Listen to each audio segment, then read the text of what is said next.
Oh, now I see. How many times have we said this, or maybe we've heard another say it after there had been a misunderstanding or a lack of communication, and then after some dialogue, something was made clear to us or to the other.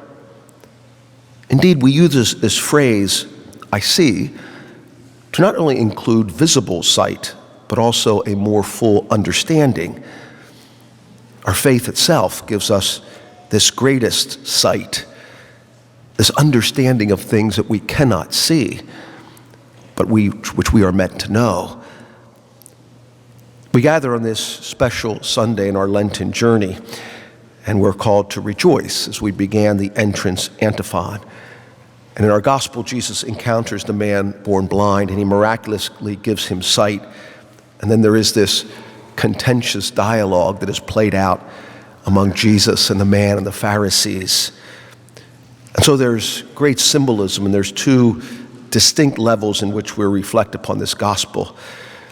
Remember, first of all, as it references, all physical infirmity in the gospel writings we're seeing is also connected to a spiritual infirmity of sin.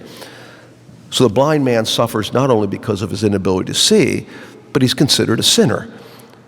And Jesus cures him. So there is this physical healing. But then there is the deeper spiritual healing, the infinitely greater healing that leads him to a relationship with Christ.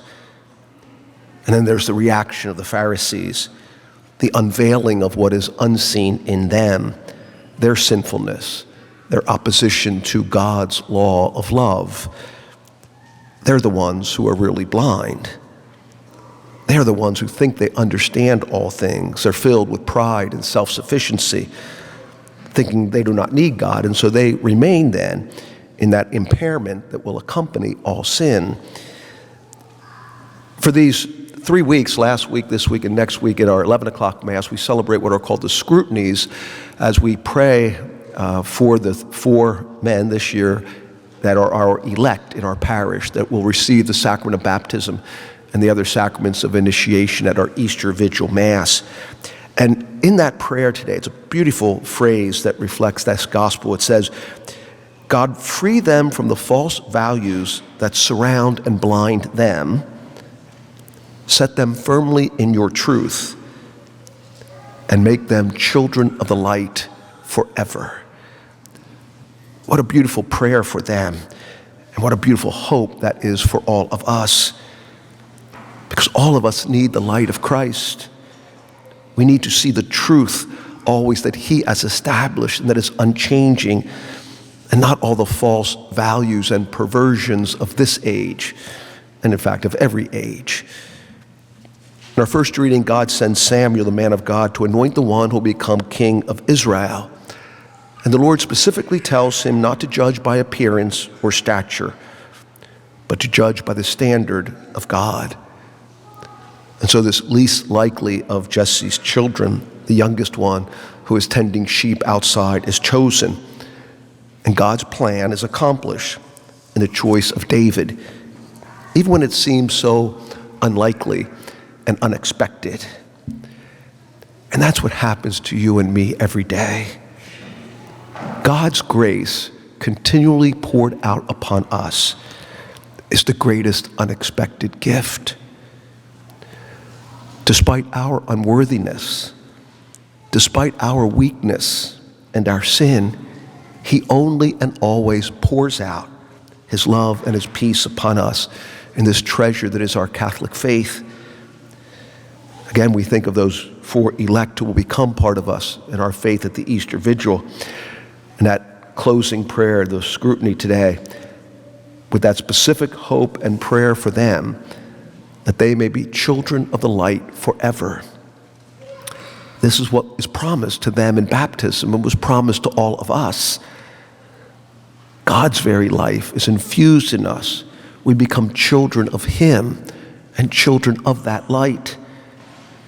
We've been given this gift, this responsibility, St. Paul's words in our second reading, to live as children of the light, to take no part in the fruitless works of darkness, and to bask in the light of Christ. This is what you and I are particularly called to do during the Lenten season, to purge ourselves from all those things of darkness, to experience more and more that light. You and I need to be healed from all the blindness that afflicts us. And this healing is never more profoundly experienced than the sacrament of confession. And sadly, so many of us stay away from that sacrament. In Lent, it's a wonderful time to receive that. Our bulletin has all the area penance services. Ours will be in a week and a half on Tuesday, March 28th. Going to confession is indispensable to our life of faith. It is absolutely necessary and vital. Because if we say we do not sin, we don't need that sacrament, then we're a bit like the Pharisees in our gospel that think they have no need for healing. Indeed, like that man in the gospel, all of us are blind.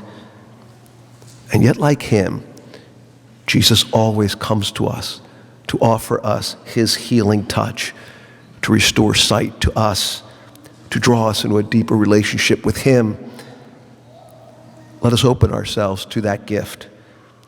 So having been washed and healed, we might rejoice and then continue our lives filled with joy, fully living and boldly proclaiming that light of Christ's truth and his love.